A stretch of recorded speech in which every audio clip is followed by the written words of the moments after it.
Entrando dentro de la parte de la estructura del PLC, para que el sistema, ¿sí?, el sistema funcione, es necesario que exista lo que es un suministro de potencia. El propósito de este suministro de potencia, como es acá, ¿sí?, incluyendo la parte de las baterías, es justamente garantizar lo que son los voltajes de operación internos del controlador y los bloques del controlador. Acuérdate que vos tenés el controlador, el PLC, y tenés diferentes módulos o bloques que podés ir incorporando a ellos, ¿sí?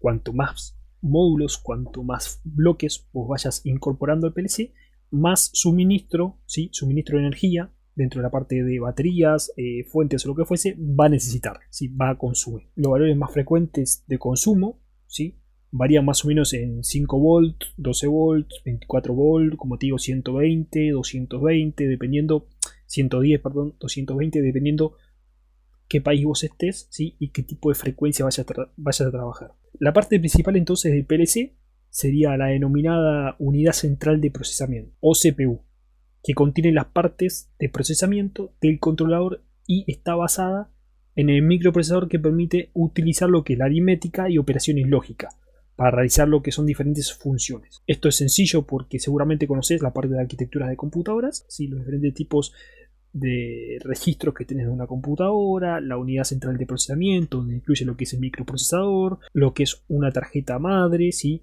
lo que son, por ejemplo, ventiladores para refrigeración, lo que es, por ejemplo, adaptadores, lo que es, por ejemplo, diferentes módulos, lo que son, por ejemplo, conectores, lo que son, por ejemplo, pines, esto que el otro. Bueno, todo eso es dentro del ámbito de la computación, dentro del ámbito del diseño de la computación, para explicártelo de una forma sencilla, ¿sí? No tan técnica, sino para explicártelo de una forma sencilla. Bueno, es exactamente lo mismo, trata exactamente lo mismo. Se rige a través de una arquitectura von Neumann. Si eso no lo sabes, fíjate en el canal que tengo videos relacionados a eso, o si no, fíjate por internet. No te lo voy a explicar desde cero porque si no va a ser un poquito complicado. Pero sí quiero tratar de una forma general qué es cada tipo de estas cosas que ves acá en pantalla. Entonces la CPU, que contiene mismo la parte de procesamiento del controlador y basada mismo en el microprocesador, depende qué tipo de fabricante sea, depende del PLC, el modelo y todo lo demás, ¿sí?, lo que hace es permitir, como te digo, utilizar la aritmética y las operaciones que se vayan a realizar para las funciones que vos le quieras dar. Además de esto, lo que la CPU testea también frecuentemente el PLC para lograr encontrar lo que son los errores en un tiempo determinado. La transferencia de datos y procesamientos en los PLC es posible gracias a los diferentes buses que se trabajan dentro de lo que es la unidad de procesamiento.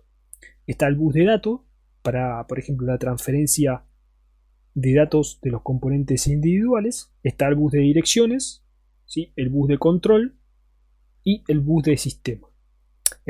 Acá no se muestra la parte de los buses, pero imagínate que entra dentro del conexionado entre la relación que existe, la RAM, la ROM, los módulos de entrada y salida y todo lo demás, pero la parte del bus de datos trabaja mismo en la capa, ¿sí?, en la capa de procesamiento, ¿sí?, del procesador.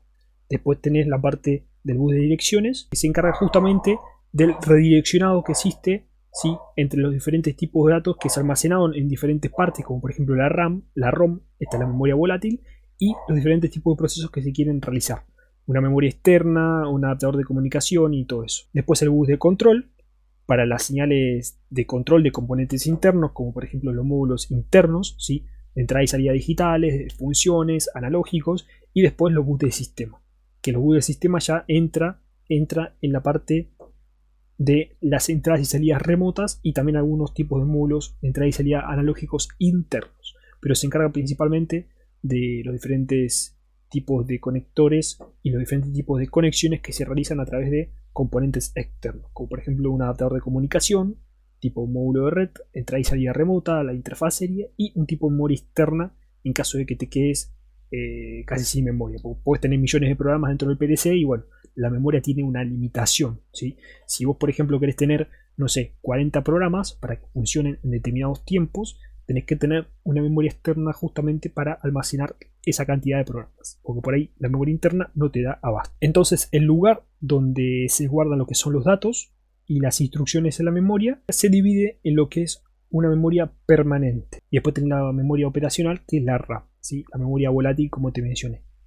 La memoria permanente se basa mismo en lo que es la ROM, ¿sí?, por ejemplo la EPROM también, o flash. También se la puede conocer tipo de PROM con doble E o flash. La de PROM con doble E es la más moderna, pero hoy en día se utiliza lo que es la ROM, ¿sí? La memoria mismo permanente, la memoria no operacional, la permanente dentro del PLC.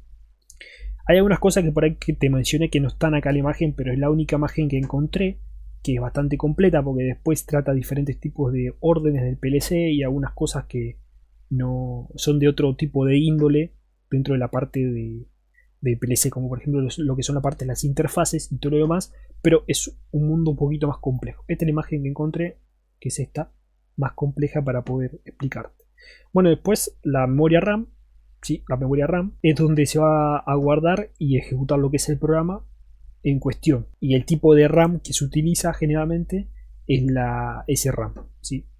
Esa habitualmente se utiliza también en computadoras, así que no es muy complejo dentro de la parte del entendimiento de cómo aplica esto dentro del PLC. Después fíjate cómo funciona la RAM, cómo es la arquitectura de la RAM y todo lo demás, pero no entra dentro de lo que es la parte del PLC, ¿sí? Para la explicación del PLC. La condición común para las entradas de dos componentes digitales en el PLC se guarda mismo en un sector de la RAM y se denomina tabla pi. Tabla pi que también la vamos a ver más adelante, o también imagen de proceso. Se utiliza mucho en la parte del diseño a bajo nivel del PLC, mucho lo que es la tabla pi. La salida controlada o el último valor de salida calculado por las funciones lógicas se guardan también dentro de la memoria RAM. Y tenés otro tipo de tabla que es la PIO, que la vamos a ver también más adelante, y el programa utilizado puede guardarse en la memoria externa, ¿sí? Lo que es la EPROM, que para ciertos PLC puede ser un módulo externo que se coloca en una toma del panel frontal, ¿sí? Dentro del PLC tenés un panel donde puedes agregar lo que son diferentes entradas, como te mencioné en el video 1, y allí puedes trabajar con la memoria externa en este caso. Entonces después tenemos como última explicación, que son la parte de entradas y salidas de módulos remotos, ¿sí? Que son aquellos módulos de señal que coordinan lo que es la entrada y salida, valga la redundancia, de las señales, con aquellas señales internas del PLC. Entonces las señales pueden ser digitales, ¿sí? Digitales 5 volts, 0 volts, un estado alto, un estado bajo, o analógicas, ¿sí? Y provienen o van a dispositivos como sensores, interruptores, actuadores y todo lo demás. Y para utilizar la parte de sistemas analógicos se puede utilizar, por ejemplo, lo que son componentes como optocupladores, transistores y relés, que lo puedes utilizar también en salidas digitales, pero bueno, con un tipo de conversor, que eso también lo podemos ver más adelante, para que no quede muy pesada la clase de hoy. El número de entradas y salidas digitales es mucho más elevado que lo que es un módulo de entrada y salida analógico interno, ¿sí? Siempre el módulo de entrada y salida digital va a ser más grande que el analógico. Así que yo creo que esto es todo por hoy. Fíjate después lo que es la figura. Si no comprendiste algo, investigalo. Esto es la parte de la estructura del PLC.